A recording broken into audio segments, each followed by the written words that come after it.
guys, and welcome back to the Merry Yorkshireman, and welcome to the Cruel Corner. Here we go, we're trying a new concept out. It's Formula E in a corner, not Formula 1 in a room. There you go. That's about as different as it gets. Yeah, I just thought this is the perfect opportunity to try something new for you guys. Content's a bit thin on the ground at the moment. You know, all the Formula 1 drivers have been announced. You know, there's pretty much nothing happening in the Formula 1 world for me to really shout about, rant about. I tend to take the off-season off as well. And I thought, you know what? Formula E, Gen 3 cars, I mean, yeah, let's get over the fact they look ugly, but I can appreciate the technology that's in those and what thought and effort has gone into making those things. There's a lot of manufacturers. There's a lot of manufacturers left. There's new ones that have come in. There's new drivers come in. There's returning drivers. And there's the ones that are going to be there forever and a day. And I just thought it might be a perfect opportunity with Gen 3 to start something new here as well. And try and see if we can get a Formula E community going as well as Formula 1. Because we do so well at that. And I thought, if it brings the community in, then I'm all for it. Get chatting in the comments, get talking about Formula E, because I do love the series, I really do. And I know it can be gimmicky at times with the attack mode and fan boost of past, and even going way back when to when they had to change cars. And, you know, all this energy scenarios and the added laps, or added time as it was before, but this new series it's added laps now. I think, you know, it can be a gimmick, but I think I really love the racing. I think the racing is really, really enjoyable. And there's a certain driver in this race that proved how good you can be at Formula E if you know what you're doing. So, yeah, if you've never seen this series before, which you won't have done because it's a new series, I award the drivers out of a maximum of 10 points based on their race weekend's performance, and I go all the way down to 0 if they have a particularly bad one. Look out for bonus points, though. They're sometimes on offer for some drivers that do something extra special during a race, and on the very rare occasion, I do award minus points for those drivers that do something extra special for all the wrong reasons. Before we kick things off with the race winner and running down the grid order as they finished, I'd just like to say a massive, massive thank you to Dan of Mushy Gaming for providing me with the scoreboard that you're going to see at the end. Because I came up with this series idea on Saturday when the Formula E race was on, and I came up with it as the race started. So, yeah, I really didn't give him any time at all to make a score, but I was like, oh, I could really do with doing a Cruel Room series similar to Formula 1 for Formula E. I'll call it Cruel Corner, and I'll ask Dan for a scoreboard. And I was like, hiya, Dan, any chance you could do me a scoreboard? He's like, yeah, mate, no worries, when do you want it for? Now. So a massive thanks to Dan. Honestly, mate, I really do appreciate it. What an absolute legend. I'll leave his channel below as always. I'll leave a click up in the icon somewhere as well so you can click on his channel. Go sub to him. Go watch his videos. He's a great, great guy. So let's kick things off with the race winner then. Jake Dennis in the Avalanche Andretti. He was at Andretti last year, of course, and almost won the title in BMW the previous season to that, which was BMW Andretti, wasn't it? So, yeah, Avalanche Andretti. Kicking the season off, kicking the Gen 3 era off in style with a race victory for Jake. Qualifying, he qualified P2 and he had a damaged front wing. Now that was very, very bizarre because obviously as Formula E works, if you've ever seen the series before, if you've not, it goes in heats to start with. So you have 11 cars go out Group 1, 11 cars out in Group 2, and the fastest 4 of each go into their head-to-heads, and then they eliminate 2 by 2 by 2, so the fastest and slowest of that go there, that they go there, and then eventually you get down to the final. Now at one point during the head-to-heads, Jake Dennis clipped his front wing on a bollard and it detached the end plate, and there wasn't any time to change it between sessions because it's so fast flowing with their head-to-heads. As soon as 2 finish, 2 go out, they get eliminated. Right, those 2 are eliminated, they go together, they go out. So it was never ending, and they wasn't given an opportunity to change the front wing. Now, I know there's no downforce, and especially with these Gen 3 cars, there's hardly any downforce whatsoever. There's no such thing as slipstreaming. They don't exist. It is literally just all tyre traction, and that's your lot. So they wiggle around and squirm around a lot more. So Jake Dennis's wing wouldn't have really hampered him in terms of qualifying, so to speak, but it would have detracted him in terms of it were flapping around, bouncing up and down, so it was going to be off-putting. He got through one round with it, damaged, and then in the final, the head-to-head, unfortunately, he didn't get pole position. He lost out to Lucas Di Grassi because he made a mistake. So he finished the lap anyway, qualified P2, and then in the race, it was behind Di Grassi. Grassi was defending well, and then at turn 5, I believe it was, Di Grassi made a mistake, Jake went through into the lead, and he buggered off into the distance by about 3.7 seconds. Then we had a safety car. So they all bunched back up again. And then we got released after the safety car and he buggered off again. And then I think he ended up winning by 7 seconds in the end or something to Wehrlein. It was ridiculously like the gap he led by.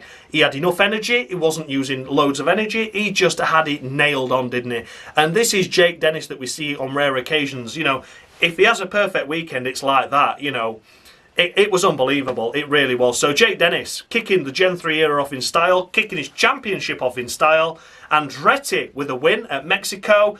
Fantastic stuff. Amazing. It's going to be 11 points to Jake Dennis. Amazing effort. Really, really enjoyed that. It was dominant, which meant it was a boring race because normally Formula E there's a lot of swapping and changing for the lead.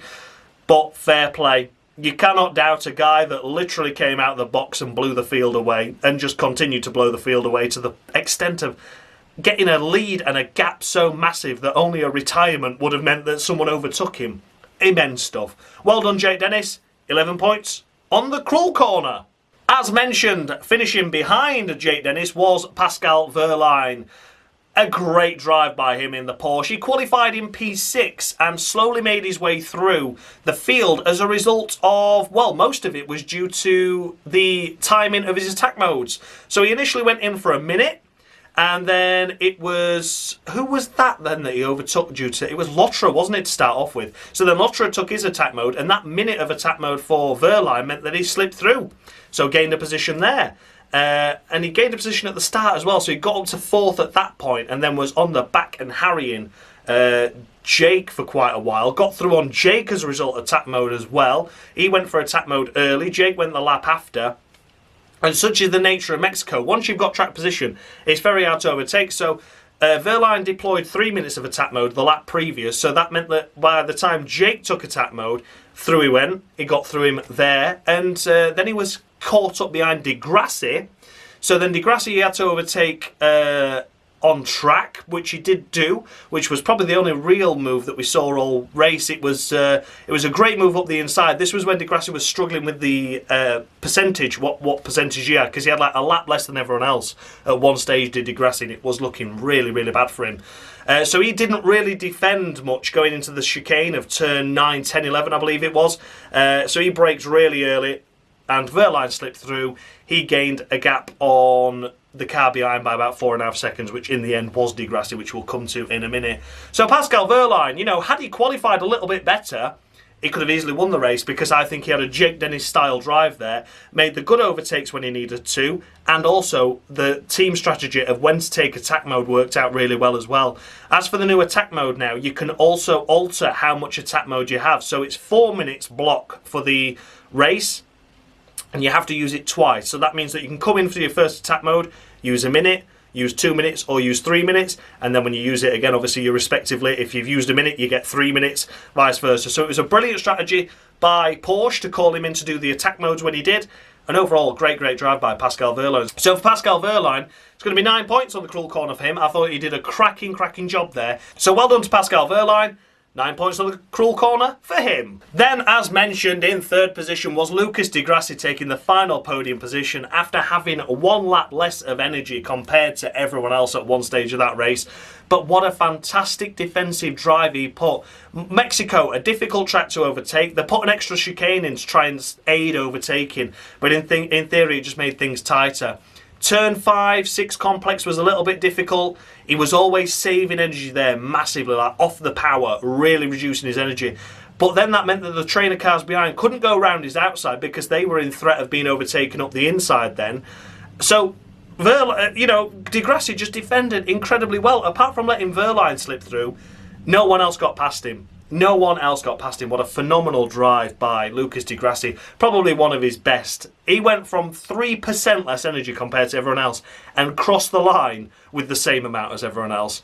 Ridiculous stuff. So he was energy saving as well as defending from 4 and 5 cars that were behind him. A long line of cars. Just positioned that car perfectly every time. So well done, Lucas Di Grassi. 9 points on the cruel room to him as well. What a great drive. Pole position, but in the end finished P3. I'd normally penalise that, but I think the energy reduction, the only thing I am penalising is that mistake that allowed Jake Dennis through so easy early on in the race. That allowed Jake to build that massive gap up, of course, and although Di Grassi probably would have never been able to fend off from Jake and especially Wehrlein with his percentage issues, it could have at least put up a bit more of a fight. So I'm docking a point off for that one mistake, but overall, 9 points to Lucas Di Grassi. It was a great defensive drive, and he thoroughly deserved that podium. Then we come to Andre Lotterer, the Andretti teammate to, of course, Jake Dennis. What a fantastic drive by Andre Lotterer. Never won a race in Formula E, and once again his teammate's winning, but he isn't. But I'm sure his time will come looking at that Andretti. That looked really, really quick, didn't it? That looked like a slippery, slippery snake. He did a great, great job. Lotterer overall, I think, drove well this weekend, and yeah, he did the good move on Jake at the end, didn't he? That final lap into the 8, 9, 10 complex, or 9, 10, 11, whatever that new chicane was called, whichever numbers it was. He did a good dive up there at the last lap because it had been reverted from yellows, which it was for the previous few laps, to a slippery surface flag for the final lap, and I think that caught Jake unaware, but Lotterer saw the opportunity, seized it and took the position right off Jake at the end and secured 4th place, which is a great points haul for Avalanche Andretti. A great start to his career. He's normally known as a bit of a pusher and a shover. He likes to shove cars into the wall, but this weekend he was nice and clean. Drove really well, drove smartly, made some good moves. I think he's really worthy of 8 points on the cruel corner there. Did a great drive, great job, solid point start to Andretti's campaign. And yeah, more to come in Diriyah, hopefully. But for now, 8 points to Andre Lotterer. Then we come to the second of the Jakes. It's Jake Hughes making his debut for McLaren Neom, who was also making their debut in Formula E. Previously, the Mercedes team dropping out. McLaren stepping in. Zach Brown there in the pit garage watching on. And Jake did a great job, didn't he? For his debut in Formula E, what a fantastic drive. Managed his energy well, drove really smart. He was a little bit shafted by the attack mode strategy, but we'll get to that in a sec. But yeah, qualifying third for Jake was a fantastic effort, missing out by a 10th to get into the head-to-head, the final head-to-head, to try and have a go at pole position, but not to be sniffed at on a debut, let's not forget. And he is a complete rookie as well. He's just done a little bit of testing with Mercedes. He was the reserve driver last year, but has never been in a Gen 3 car until the Valencia test at the start of the year or end of last year. And here he is now, doing an incredible job, finishing 5th overall. So he was running third throughout most of it. Had a great start initially, running third, running third, running third. The attack mode strategy didn't work out, and he lost out to Wehrlein, of course, as mentioned, who had a great strategy by Porsche. So slipped to 4th. Then was attacking Lucas Di Grassi, but just couldn't get around him, couldn't do anything about it. Maybe if that was a more experienced driver behind Di Grassi at that stage, like Lotterer, they would have found a way through. But Jake needs to play it safe. It's his debut race. He doesn't want to go taking off a champion, a driver that's done every race in this season. You know, the experience that Lucas Di Grassi's got compared to Jake it's unfathomable. You know, it's ridiculous. So the fact that they were on track together was incredible to watch. And this time around, Di Grassi got one up on him. Jake couldn't find a way around him. Ended up having a bad exit off the start-finish straight on the final lap, which meant Di Grassi was away and gone effectively at that point. And even turn 5, it wasn't close enough to do anything. A last lap lunge, nothing. And then Lotterer slipped his way through, as mentioned, at that chicane where it was a yellow flag because there was a bit of front wing in the middle of the track, which no one was hitting. It was slightly off the racing line, but could have been clipped had someone been trying to do a cheeky manoeuvre. And then for the last lap, it was reverted to a slippery surface. So I think Jake thought, oh, I'm okay here. Yellows, I don't need to defend. And Lotterer saw the opportunity and dove up the inside. So a little bit unfortunate for Jake there to miss out on P4 after he'd been running there for so long. And overall, I think he's worthy of 8 points. Finishing 5th on debut, managing your pace well, fighting with the likes of Di Grassi, Lotterer, and holding your own against them. Fair play to him. Fair play to Jake. Fantastic qualifying, fantastic race. 8 points to him on the crawl corner. Then we come to Sebastian Buemi in the Envision car. So what could be said for his debut with the team? He switched from Nissan. Overall, solid, I would say. A solid start. It was a bit anonymous, though, wasn't he? He caught onto the back of the crocodile, as did pretty much everyone else by the end, behind Di Grassi, but wasn't really making any moves. Same again, difficult to attack and defend at the same time when you've got a car behind you. Yeah, overall for Sebastian Buemi, I'm going to score him 7 points. A solid 7 for his debut with Envision, another guy that's done pretty much all Formula E races. He missed a couple in New York a few seasons ago, didn't he? Where Pierre Gasly stepped in. Remember those days? But yeah, overall, you know, Buemi did a solid job. And yeah, I don't think there's anything more can be said than that. The top of the field had the bulk of the conversation, really. And then we come to the drivers that either came into the points or were just in the points but just not doing really anything else. And Buemi was the first of those, I feel. So yeah, 7 points to Sebastian Buemi. Then we come to Antonio Felix da Costa, picking up some points there in the first round of the season. Antonio, what could be said for his race? Overall, okay. I mean, he's in the points. I suppose that's as much as you can really hope for. Not a great qualifying, if I remember rightly, either. I'm sure he was outside the top 10. Or did he just get into the head-to-heads but not progress through? I can't quite remember. But either way, for Antonio Felix da Costa, I've awarded him 7 points. Again, he's like a Buemi. He came onto the back of the crocodile, but it was too late to do anything. And that was it, really. Again, a solid debut, but nothing special. Like I said, the front guys really took the bulk of the conversation this weekend because everyone else we didn't really see that much coverage of as well, which was difficult. But yeah, I think a solid 7's fair for da Costa. And that's what it's staying at. Then we come to Mitch Evans, the only team on the grid that didn't change their driver lineup. So Jaguar retain Mitch Evans, and yeah, picking up a few points here with P8. It's not what they wanted, is it? It's not what they wanted. They've been title contenders for the last couple of seasons, but never getting there. And Mitch deserves a title, absolutely. You know, he's done some fantastic performances in the past, but Gen 3 at the moment just isn't going his way. Didn't make it into the head-to-heads at all, was knocked out, and started down in 11th or 12th, I believe it was. So, yeah, mid-pack. So he picks up a few points anyway. Not the start he would have wanted. I'm sure they were thinking that maybe a podium was possible. I'm sure every team really went in with the podium potential because a new era, you just don't know what can happen. But either way, Mitch Evans, what could be said for his race? It's going to be 6. 6 points. Until we really work out the pace and the full field of the group, because there were loads of cars that were doing really well, then tumbled away. Some didn't start off so well and got better. Some were always at the back. You know, until we work out the full pecking order, but for now, I'm basing it on pretty much a level playing field. You're all as inexperienced as each other with a new car. So yeah, 6 points I think is fair to Mitch Evans, picking up a few points for Jaguar. Then we come to Nick Cassidy in the second of the Envisions, Buemi's teammate. What could be said for his race weekend, really? Sebastian's was quiet. Cassidy's was even quieter. He didn't really do much at all, did he? So, for that reason, really, picks up a couple of points, but nothing special. Didn't see much of him. It's a middle of the row 5. Middle of the row 5 to Nick Cassidy there. I think he did okay, picking up a couple of points, but when I scored Buemi 7, he doesn't deserve 7 when he finished behind him. That's my thoughts anyway, especially when he's been in the team before as well. He knows the team.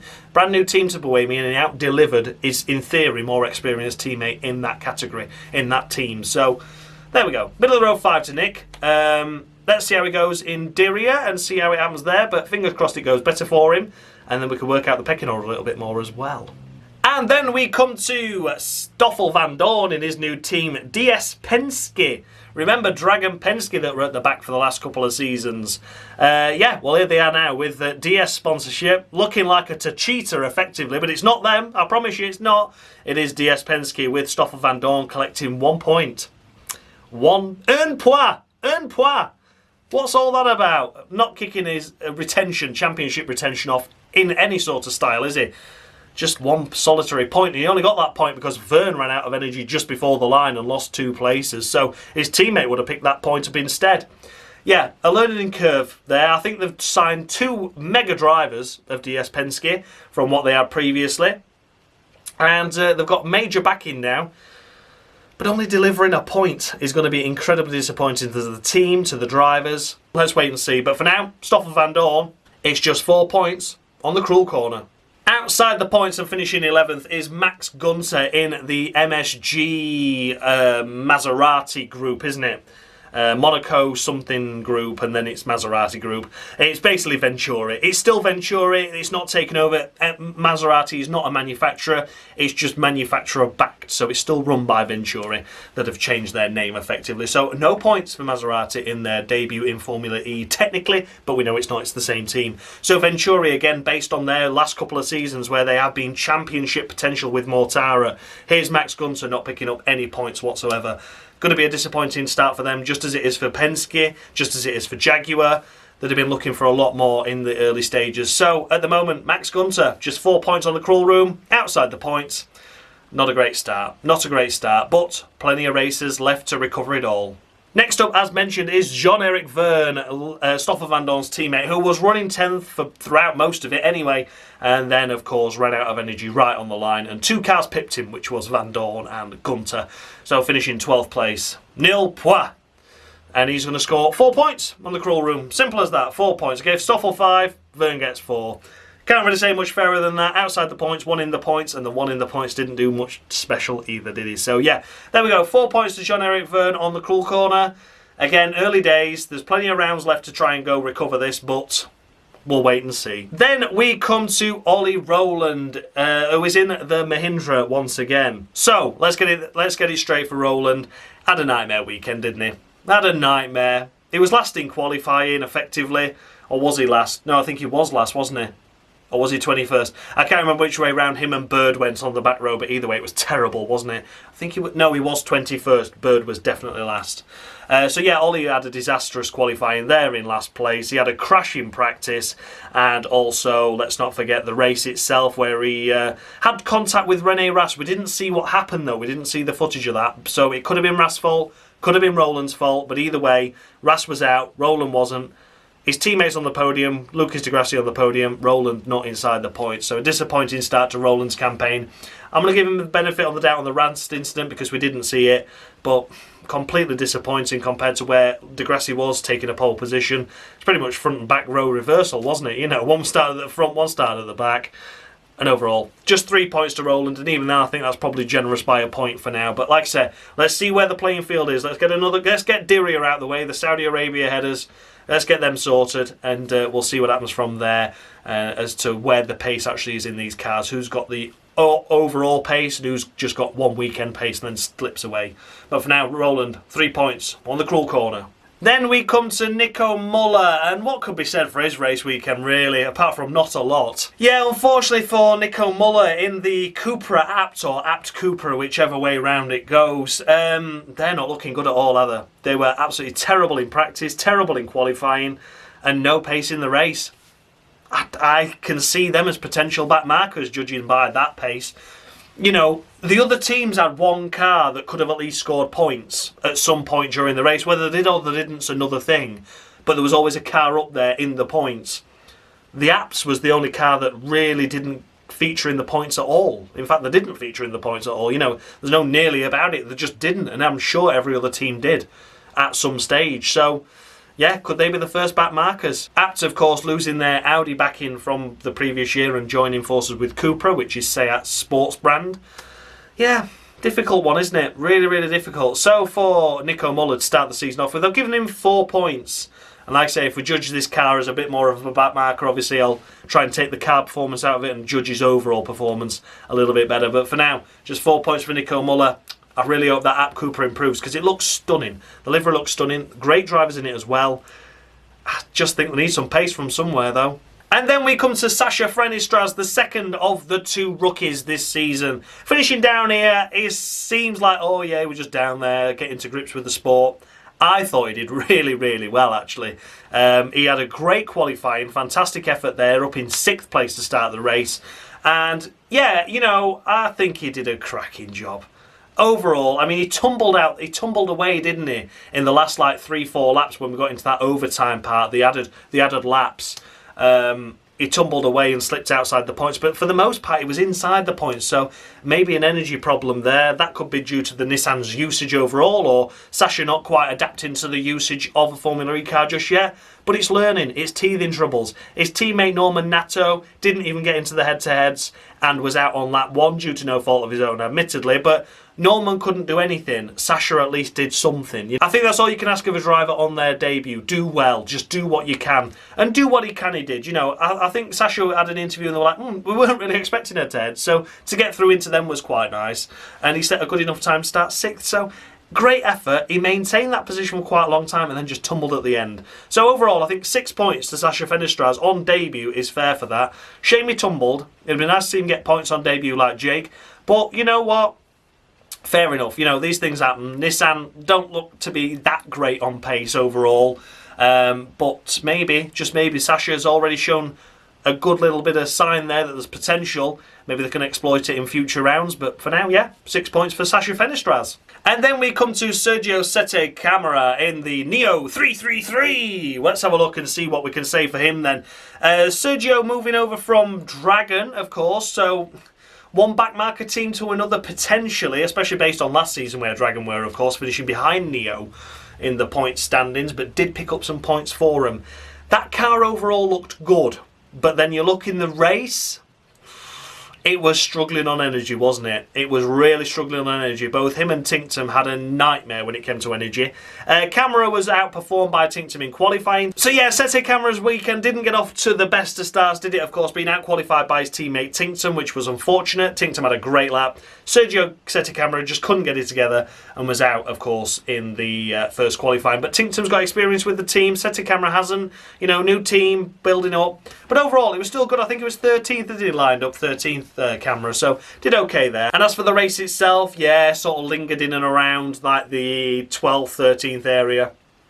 But the energy usage just wasn't great. They were struggling. They were like a lap behind everyone else, and they had to massively ease off, and then he fell like a stone in that overtime section. He just tumbled down the order. There was nothing you could do. If you've got to save energy, you've got to save energy, haven't you? Better to make it to the end of the race and see if something happens than it is just to keep going, and then retire. So yeah, Sette Camara overall, I'm going to score him 6 points this weekend because I'm going to be a bit generous with Neo because I did notice there was a massive drop in energy performance compared to the rest of the cars. I think at one stage, even when Grassi was struggling, they were 1% behind Grassi. So you've got to think then, like, they're 30 seconds back from where Grassi is as well, and 1% less. In theory, that's like 2% less than Grassi because he's further up the field. So yeah, either way, Sette Camara, 6 points on the crawl room. And yeah, hopefully the Neo's showing pace, but has he got the longevity of a race? Next up is Dan Ticktum, of course, Neo 333, teammate to Sette Camara. And for Dan Ticktum, he's going to be 6 points as well. A great qualifying lap, the fastest lap ever, really. In that heat phase, in that knockout head-to-head, he set the second fastest lap. It was just a shame that the fastest lap was set by Jake, who was in his group. It was such a shame, wasn't it? He was in his head-to-head. Jake Hughes was in Ticktum's head-to-head. That's how it works. That was how it goes. And had he been against anyone else, Ticktum, it'd have been through to the next heat. But there you go, C'est la vie and all that stuff. So unfortunately for Dan, he had a power spike overuse going over a curb, and the wheels spun up, and he meant that more than 300 kilowatts that was permitted went through the car briefly for a spike. And that means a drive-through penalty. So that sent him all the way down to the back of the field. The safety car came out and you think, okay, well, at least he might be able to recover something. Nothing could happen. And then he got a 10-second time penalty for, what was the for cutting the track and gaining an advantage, wasn't it? Somewhere along the line. I'm not sure where that happened because he was still last and remained last all race. So there we go. An unfortunate end to Ticktum's race weekend. But look promising for Neo until the start with the energy issues as well. So maybe fast over one lap, but just not got longevity overall. Wait and see what happens in future races, but Neo are looking promising, certainly more promising than apt, let's put it that way. But with that energy usage and the amount that they were using, it's worrying, because they could be in the points and then just have to lose out on them all the time if that's going to be the case. But, you know, development could get there and could see him scrape some points soon, so let's wait and see. But for now, 6 points to Dan Ticktum. Then we come to the first of the retirements on this list. The last in the race, of course, is Rene Rast. As mentioned, had contact with Rowland. We didn't see it on camera, didn't see it on film. Not sure what happened there. But for those that aren't aware, for the retirements, I only score them out of a maximum of 5 points because I don't think it's fair to award a retirement more points than someone that actually finished a race. Of course, if you finish and you did really badly, then yeah, you deserve less. But, you know, overall, I think 5 points is fair for a retirement maximum. And out of that maximum of 5 for Rene Rast, I'm going to score him 4. Overall, I think he did okay. But a poor qualifying, a not so good race, and I'm not sure what happened in that incident between him and Rowland. But, you know, it's difficult to say really. I should have maybe scored him the same as Ollie because I scored Rowland 3. Maybe Rast should have got 3 as well. But for now it's 4 points, which is significantly less than what I scored Jake, so I suppose I base it on that. But yeah, you know, Rene promised so much, didn't he? He had a good couple of races with Apt a few years ago and did well there. So I'm sure the pace is there. Just an off weekend on his return to Formula E, settling into a new team. So yeah, there we go. 4 points to Rene Rast. Hope for better races to come in Saudi. Then we come to Edoardo Mortara, and again the MSG Maserati group not looking fantastic, and weren't looking even better, were they, when Mortara span it off at turn 1 and spat it into the wall, creating a safety car. What a shame. I mean, could he have scraped a point? I think maybe 1 would have been possible, judging by where Gunther finished, but yeah, overall not a great race weekend or debut for the Maserati group, is it? So Mortara's just scoring 1 point. Poor qualifying, and then spat himself off into the wall in the race. I can't really give him more than 1, can I? All his own doing.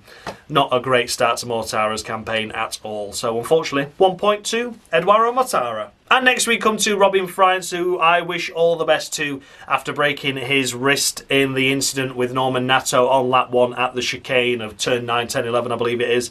Unfortunately missed his braking point, didn't really judge how slow the cars were going to be bunching up. Climbed over the back of Nato, and as he climbed, the wheel snapped. And in snapping it, unfortunately, broke his wrist. So the chances of him being in Saudi Arabia are very, very slim. He's going to undergo surgery, I believe I've read on Formula E website before I came to record this. So, again, wish him all the best. I hope he's there for Saudi, but it's highly unlikely in just 2 weeks' time that you can overcome a wrist injury like that to be able to drive fully. You're better off waiting for it to heal properly and then coming back when you are fit and well, because if you have recurring problems, it's game over, isn't it? So really wish Robin Frijns all the best. Unfortunately, I am only going to award him 0. I don't think I can give him any points whatsoever, because unfortunately the qualifying wasn't great. The app Cooper is not looking good though, is it? But then your own incident where you take yourself out as well as a car, of course I know the wrist injury happened and we found out afterwards, but you know, he took yourself out of the race, took Norman Nato out of the race. You know, lap 1 of the first race of the season, and just got it a little bit wrong. Yeah, big shame. So yeah, Robin Frijns, wish him all the best, but unfortunately 0 on the cruel corner. Then we come to Norman Nato, and what could be said for his race this weekend overall. Yeah, difficult, I would say. That's probably the way to sum it up. Yeah, I mean, what should we say? What can we say, really? Norman had a poor qualifying, was out-qualified by Sacha Fenestraz, and then out on lap 1, due to no fault of his own, but he was down there to get hit. You know, he wasn't high up, he was in the danger zone. So, yeah, Norman Nato, 2 points to him. Yeah, feel a little bit harsh with that, but overall, I think, you know, the qualifying really put paid to his race in some respects. You know, you're down there in the danger zone. It's going to happen. If you're a bit further up the grid, a bit further up the pecking order, you might not get bunched up as much and you might be safe and clear. So, yeah, you make your own luck in this game at times, and unfortunately for Norman Nato, it's just 2 points this time around, but I do wish him all the best for Saudi. And last but by no means least, it is Sam Bird. Oh, no. I mean, this is just like, you know, it's turning into, I mean, I want to say a Daniel Ricciardo or Formula 1, but I think that's harsh to Bird because, you know, the bad luck he sustained last season and the amount of retirements and getting taken out that weren't his fault. And you think, oh, this season it can't go that wrong, you know, hopefully everything goes all right. He had problems in qualifying, so he couldn't qualify, so started last. And then in the race, his drive shaft failed. You know, I mean, what can you do? What can you do? What is there to do? You know, unfortunate, really. I've been really harsh with Bird's score, I must admit, because this weekend was really not his fault at all. You know, down in last due to no fault of his own. Out in the race due to no fault of his own. But I have scored it, so I'm going to do it. It's 2 points to Sam Bird, and everyone's going to be screaming at me for that, I know. And I do apologise, but I think that is really just to emphasise my disappointment. You know, I don't, yeah, I shouldn't be criticising the team while scoring a driver, but I just hope now that this is it. I just hope that that's all of Sam Bird's bad luck and he can build on this and do really well from now on because he needs it, he deserves it. You know, he's been in the championship since the start, he's done every Formula E race. He's been the nearly man on so many occasions, championship leader, you know, coming into the final few rounds as championship contender, and it slips away due to bad luck. And I really don't want it to happen to him this season where he's not even in contention because of bad luck at the start, you know. So yeah, big shame for Sam Bird, and a harsh 2 there, I'll admit. But that's just really emphasising my disappointment. So there we have it, guys. Those were the runners and riders of the Mexican Grand Prix Formula E edition. Let me know your thoughts and feedback down below, of course. Did I score any drivers too high, any too low? Dan's fantastic scoreboard that he's done last minute for me is on the screen now. Take a look and see. It's all much of a muchness at the minute. The highest drivers up there, the lowest drivers at the bottom. The total, of course, is that blue band at the minute that's a complete blank, but that will be filled in, of course, once round 2 commences and we get some more points on the board where we'll see drivers swapping and changing around. All being well, unless, you know, everyone scores the same points again, then we're still where we are.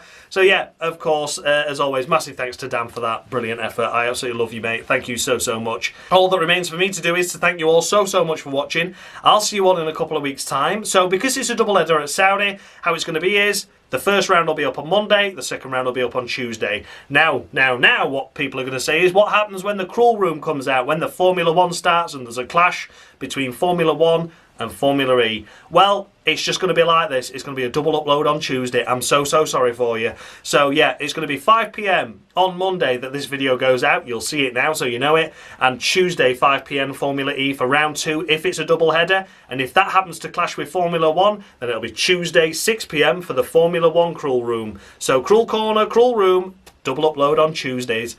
Aren't you all blessed? Thank you so, so much for watching, guys. I'll see you all in a couple of weeks. Much love!